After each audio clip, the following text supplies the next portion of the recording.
Hello, everyone. This is your professor, Adam Dunstan, and this is my welcome slash syllabus review video for Culture and Ecology, ANTH A454. I apologize that I look like a vampire right now. It's because usually I have natural lighting coming in through the window, but right now I'm recording this at like 10 at night. So, anyways, and then there's also like the blinding light behind me, so I'm sure that's fun to look at through your video camera. So, at least the at least I'm zoomed, so like the blinding light is only a small little corner in your screen. Anyways, I apologize for getting this syllabus review video up a couple of weeks later than I expected. There was kind of a constellation of factors, the biggest of which was that we had a medical emergency in my home that required some travel up to Anchorage and yeah, it was pretty serious. So anyways, I very much apologize. I had to be away from work unexpectedly for a bit. And so I am back now, though, and looking forward to getting to know everybody. And again, apologies that it took me so long to get the syllabus review out, but I hope that it is still very useful to you. I will highlight a few key points of the syllabus that will hopefully help you just get through this class really well. The syllabus is always sort of your best guide to a class, but especially with these asynchronous, all online classes, the syllabus really is your best friend, really giving you the structure of what you're going to be doing. So, a few things about this. Let's see. Obviously, I'm not actually Adam Dunstan, the third Duke of Anthropology. That's just me being silly. I try to add a few jokes to make the syllabus funny because I know how atrocious they can be. My office hours are Tuesday, Thursday, 12 to 1 by Zoom, or you can come by my office at KPC.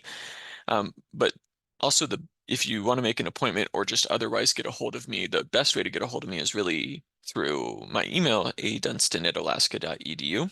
I will try to respond typically within 24 hours, 48 if it's on a weekend. Let me know if we're past that time window and you haven't heard back. It's possible that either the email didn't make it through or that I didn't see it. So if you haven't heard back in 24 hours on a business day or 48 hours on a non-business day, just shoot me an email, be like, hey, dude, what's up? And if it's something that's really urgent, like I got, kicked out of a test kind of deal, if you'll do me a favor and write urgent in the subject line, especially on nights where I know that like something is like a test or something is due. I'll often like, even if I can't actually respond to every email, I'll be checking my emails. So if you have, again, something really urgent on a night like that where you're having like a major tech difficulty, again, just put it in the subject line so that I can take care of it, know that I need to take care of it right away. This is an entirely asynchronous course, so the format of it is that it's entirely on Blackboard. It's divided into 14 weeks. Each week has a different subject. That for that subject, you'll have readings to do. I try to keep it around 20 pages a week. I know that this is an upper level course, but I also am a firm believer that there's only so much that you can absorb a week, especially when you're taking 3 to 5 other classes at the same time. And so we're doing 20 pages roughly a week. Some weeks it'll be over or under, but that's approximately where we're at. I've tried to, since that's not that many pages, I've tried to really select readings that I think will illustrate the points well. There's also then lecture videos to watch. It's usually better to do the videos after the readings if possible, because the videos will often expand on readings. Those videos are broken up into chunks and they're in those weekly folders, but the chunks usually total about 1 to 2 hours of me talking at you, and they'll be embedded in Blackboard. If you click on the link though, or the hyperlink below it, you can also pull it over into YouTube if that's easier for you. For those of you who may be hearing impaired or otherwise want captions, the YouTube has like an auto caption feature you might be familiar with if you go down to the little gear thing in the middle or on the right corner, and so it'll have an auto caption. And if that's not working for you, please do let me know. There will often there will pretty much always also be an assignment to do. Those assignments will be due Saturday by midnight. So the way that these weeks run is from Sunday as the first day and then Saturday as the last day of the week. So there you go. Let's see what else. 5% late penalty per day. I said unless you get an extension. I'm fairly generous with extensions, you got something going on, I don't know, hospital stay, bad case of the flu, um, trapped in the multiverse, whatever it is, let me know. And I'm tend to be generous with extensions because I know stuff comes up. Stuff certainly comes up for me, and my goal here is never to take off points just to take off points or something. Um, in the schedule below, you'll see 15 MCP written several times, and you'll also see that in the Blackboard folders. Those are usually like a reading or a reading with an activity that's meant to be really short, like something you could read in, well, 15 minutes. That's what the 15M is for. And then the CP is for career preparation. So let's say there's three readings in a week, just as an example. Maybe two of those readings are more what we might call kind of academic, scholarly, intellectual, theoretical, kind of more just trying to understand these concepts. And then you'll have one each week that's usually kind of more of like an overtly applied. Now, given the topic, I would say all of it is applied, right? We're talking about like literally the fate of the planet. But I guess what I mean by this is more that those readings will usually be kind of like job focused, like tailored to some kind of a job that you would do in this field. So this is a capstone course. For many of you, it's a junior, senior level course. Presumably, a lot of you are thinking about the next steps of what comes after college or already building into a career that you're already on a track for. So the idea of these is to kind of further help with that process if you're going an environmental route or even think that might be a possibility for you. Regular and substantive interaction, they make us put those in. What is my grade based on? So you can see here that tests are worth about half of your points, 450 out of 1,000. So tests definitely matter, but so does everything else. You have discussion boards. In theory, there's a discussion board every week. However, as noted here, you only need to do 7 of them, okay? So you only have to do 7 of the 14 discussion boards to get full points. Each one's worth 20 points. And so you could do the first 7, you could do the last 7, you could hit or miss, whatever you want to do. If you accidentally do 8, I just drop whatever's the lowest score. There's an introduction activity. There's also a research project. The research project, there will be more details on Blackboard, but to be brief, you're going to take some kind of a real-world environmental problem or issue, and you're going to tackle it from an anthropological perspective. You're going to try to bring to bear the kinds of theories and concepts that we used in this class to gain some better insight into one of the, hundreds of complex environmental issues we have, almost all of which often could benefit from some more rigorous and nuanced anthropological, cultural, and social analysis. And so that's kind of where you're going there. There's multiple formats you could do. I list 3 examples here: a paper, a website slash blog, or a PowerPoint with a recorded audio over it. Again, with this is meant to be a capstone course and a capstone project. And so people do some really creative, cool things with this. Some people do a really good job and produce something that you could, I think, realistically show a potential employer if they ever ask to see a sample of your work. And so I hope that you do take it seriously. It's meant to be the kind of thing that you could show a potential employer, in addition to being meant to be very intellectually challenging in a good way, in the sense of sort of you learned all this amazing stuff in your courses in general, but particularly in this class, let's apply that stuff and do something really cool and really real world with it. So that's where we're going with there. And the reason I allow multiple format options, among other things, other than just so that I don't get bored to tears reading 1,000 papers, is also because people are going into different kinds of fields and different formats might be more applicable to the field you're going into. If you know you're going to go on to get a PhD and want to be a professor, first of all, that is an interesting life choice. Just kidding. I like it, but yeah, it is an interesting choice. But academic paper might be the most logical choice for you, as a really rigorous paper that you could put into a writing sample for a grad school application. Or for that matter, just if you know you're going to grad school, a really, really well-written paper on an environmental issue might be a great way to spend your efforts and time. On the other hand, let's see, your journalism major, which I get a surprising amount of in this course, some kind of website might be a really good idea. Some kind of really well-designed website that does a really cool kind of long read approach to an environmental issue, but presented in a cool, visually appealing way. That might be something that would be better for you in terms of a portfolio.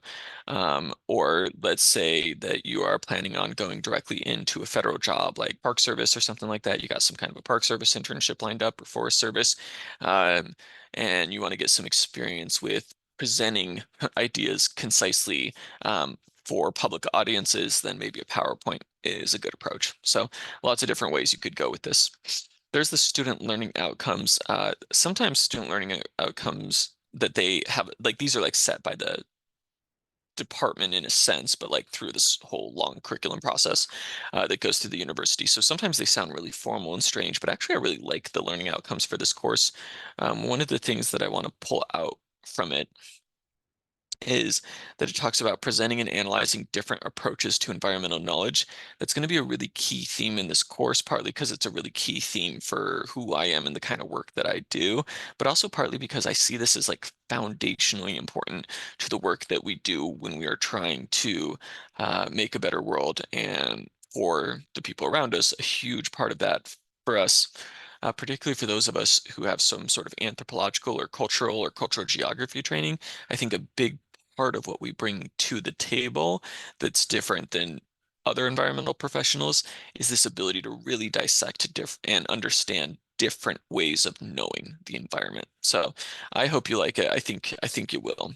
Um, this is basically a list of career skills that, as I said, there was a survey they did up in Anchorage of like different employers basically summarizing what they consider the most desired skills, other than like super niche like um engineering or something, more like kind of the skills that like a lot of different jobs might require. So that includes a certain some quote unquote hard skills and a lot of kind of quote unquote soft skills. But anyways, they made a list of those. I drew on that list and also just my own sort of familiarity with environmental careers. And I made a list of what I think are some really good career skills. I'm obviously joking on number 8, sort of. And then I say, how does that relate to the different components of this course? Class atmosphere and safety, the stuff you're usually used to. Two big things. Number one, ChatGPT, don't do any of that. No AI, no Bard and stuff like that. Number two, be considerate in how you be considerate in how you speak to others, especially because we'll be talking sometimes about, political, complex topics. I would say assume the best of other people's intentionality and be cognizant of the fact that we don't always come across best online, that we might sometimes missay something that, would come across differently if we had tone. The other thing, though, I wanted to point out is be considerate in how you characterize cultures and peoples. I say that in every one of my anthropology classes.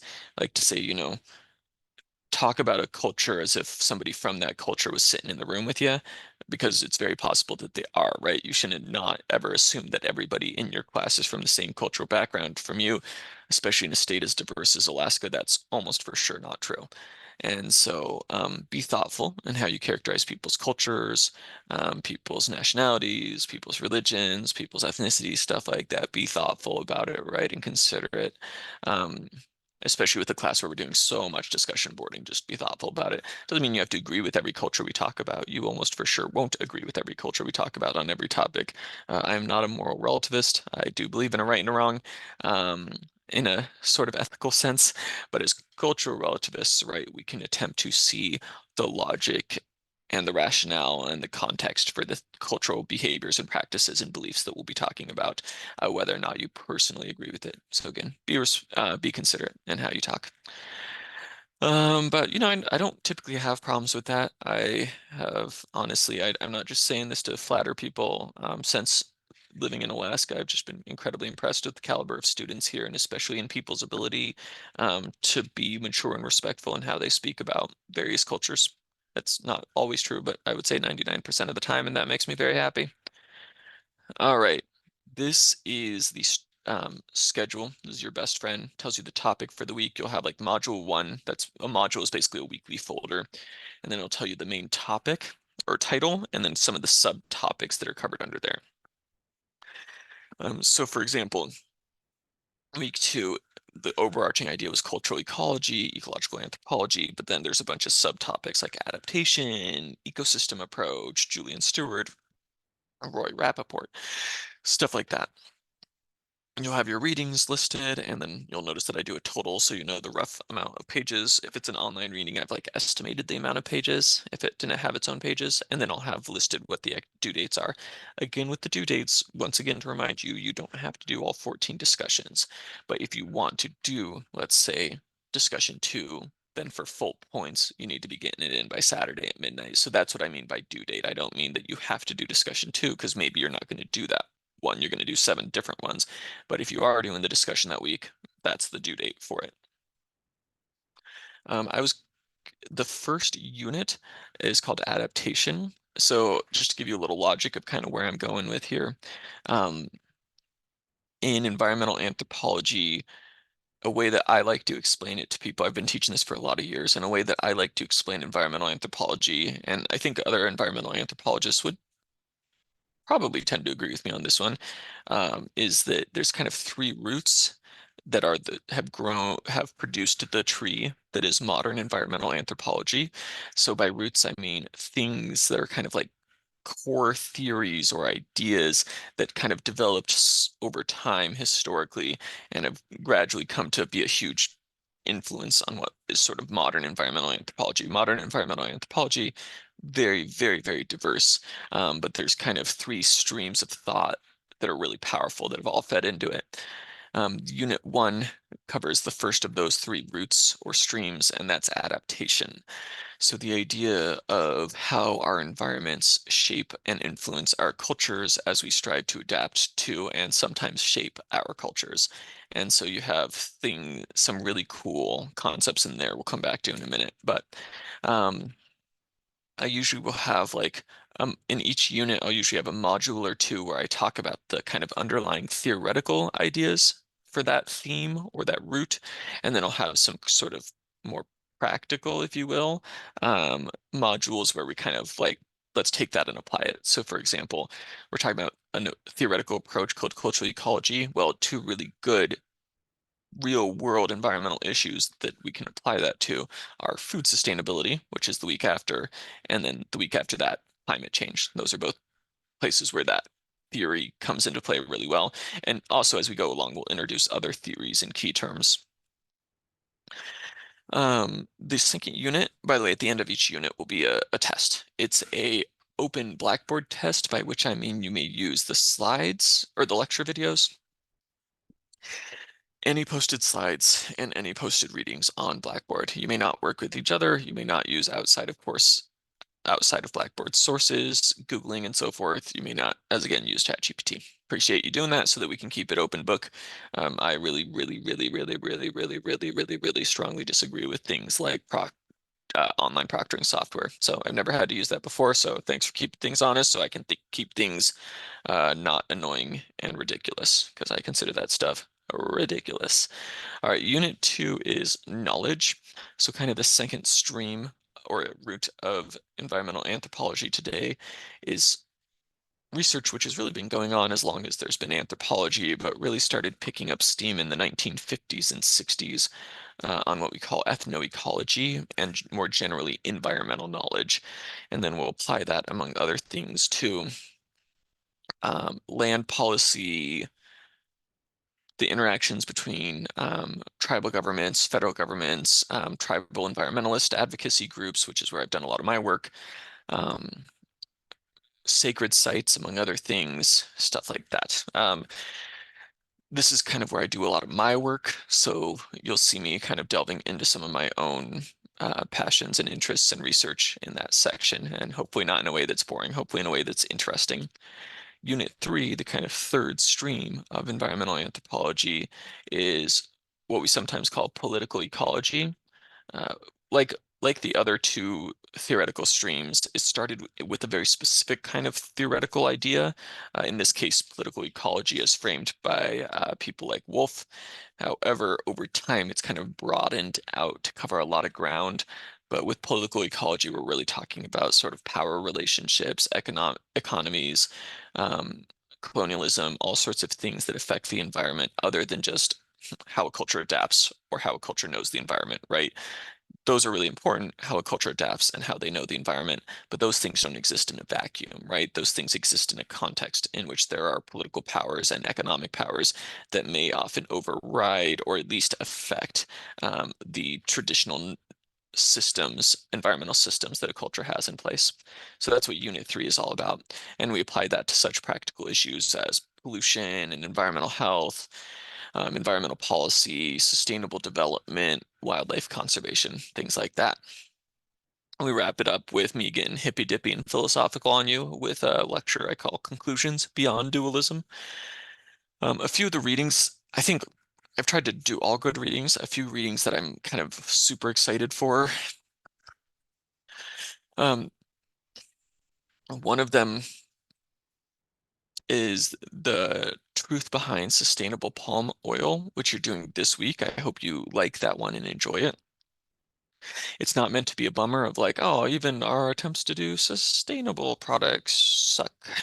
But it is meant to make us think in kind of a critical way about how global, right, reconfigurations of capital and power, how things like global agricultural businesses play out on the ground in real people's lives. And that's part of what ethnography gives us in cultural anthropology is really looking at like what does this actually look like beyond a label, beyond a proposed plan, beyond a policy written on a page somewhere in a nation's capital.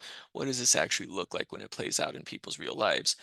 And sometimes it's hard to say that sometimes a thing that was well intentioned doesn't go as well as it should, or it can go really horrifically wrong. And so this is a bit of one of those readings, but also I think a really interesting one. Another one that I am excited for you to read is this one, where we talk about Inuit and Inupiat communities with climate change. There's some really interesting readings in there that I think are very, very applicable for us given where we live. And it's entirely possible that there's folks in this class from some of those communities. So I hope you to find that to be a useful and important and respectful approach to that topic. Another one that I'm excited about is this one. And this one, and this one. Man, this week is a banger. Anyways, this one about Tlingit Gold Egg harvest is a really cool example of sort of environmental knowledge systems allowing groups traditionally to have done really sustainable things. But then over time, that became illegalized with there being a national park. But actually, there's now some pretty serious movement towards reintegrating that. Right now, they're working on sort of revising policy to bring back in Tlingit gold egg harvests. Like right now, they're working on that in 2023 or 2024. So pretty exciting stuff. And then Robin Wall Kimmerer's reading. She's one of the most famous people writing about environmental knowledge these days. She's an excellent botanist, but in addition to that, also a indigenous studies scholar, really, um, and just does some really, really cool stuff. She is Potawatomi and often brings very personal, heartfelt stories about sort of her own approach to what she's been taught about the environment by elders. It's a really cool reading. This one I like a lot, especially with us being here in Alaska. It gets into sort of different ways of thinking about salmon harvest, and if it's disrespectful to not catch a salmon when they first come up the river. It's a really cool reading. Um, I like the Anna Willow one too, because we get into these unexpected alliances that you get around environmental issues of like people that you wouldn't normally expect to be allied, or maybe you would expect them to be allied, but it's in a weird way. I really like that one. Um, I also like this one about tree ordination. If you've taken other classes of mine, I like to bring that up in other classes. This one goes into much more depth than I sometimes go when it may or may not be more depth than you've seen before. This one's pretty thorny theoretically, like it requires a certain amount of background knowledge. So this is one week where you might want to watch the video before you do the reading, but it's a really good reading, kind of challenging how we think about indigenous people in the environment. This is one of the shortest readings we do, but also one of the best ones about social construction of the landscape. It's a super, super useful term to be familiar with that I think really helps you whether you're going more of an academic and scholarly route, more of a policy route, or an applied anthropology route. If you're doing anything where environment's involved, thinking about how people think about land and the way their identity gets entangled up with that is super, super useful to trying to untangle some of the messes we sometimes find ourselves in. And it's really well written by a sociologist that I really like. This is all good stuff. This is a lot of tragic things, but really powerful. Especially this one, Down Cancer Alley, I think you'll probably find very, very interesting.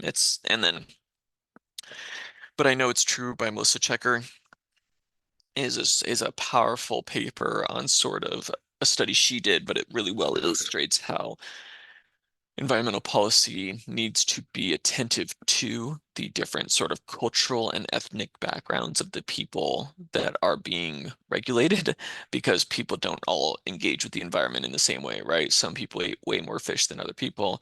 Some people have a backyard that's super polluted, even if that doesn't get caught by a pollution sampling measure. So just a really good article. And on it goes. This one I really like because it gets at the idea that a lot of people, and not just indigenous societies, but it also has some good examples of like industrial American societies. Um, for example, or sorry, like industrial Northeast American, like fishers. But anyways, it's a really cool reading about the limits people sometimes can in small communities, especially can impose on themselves to be sustainable. So anyways, lots of good stuff. I hope you really like it. I am really excited for the semester with you. Um, one final, well, actually I'm going to do that for a separate video. So pause the video here.